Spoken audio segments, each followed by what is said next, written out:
രോഗം മാറ്റിയതാണോ? എത്ര രോഗം മാറ്റിയത്? ക്യാൻസർ അത് വേണ്ട എന്ന് പറഞ്ഞാൽ ക്യാൻസർ അല്ല ഒരു രോഗവും പിന്നെ അവിടെ നിലനിൽക്കൂല. ഭ്രാന്ത് സുഖപ്പെടുത്തിയതാണ് എത്ര സംഭവങ്ങൾ.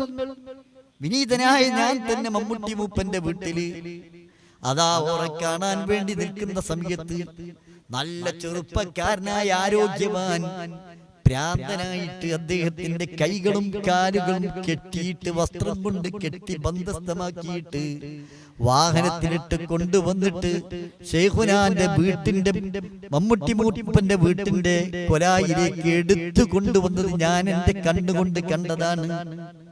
എന്നിട്ട് അവിടെ വെച്ചപ്പോഴേക്കിന് അദ്ദേഹത്തിന് എന്തൊക്കെയോ മാറ്റങ്ങളുണ്ട്. അദ്ദേഹം തന്നെ പറയുന്നു, എന്റെ കാലയിക്കൂ, എന്റെ കയ്യയിക്കൂ. അങ്ങനെ അവിടെ വെച്ച് മമ്മദ് കുട്ടി ഹാജിയുടെ നിർദ്ദേശപ്രകാരം കാലയച്ചു കൊടുത്ത് കയ്യയിച്ചിട്ടില്ല. എന്നിട്ട് ശൈഖുനായെ കാണാൻ വേണ്ടി മുകളിൽ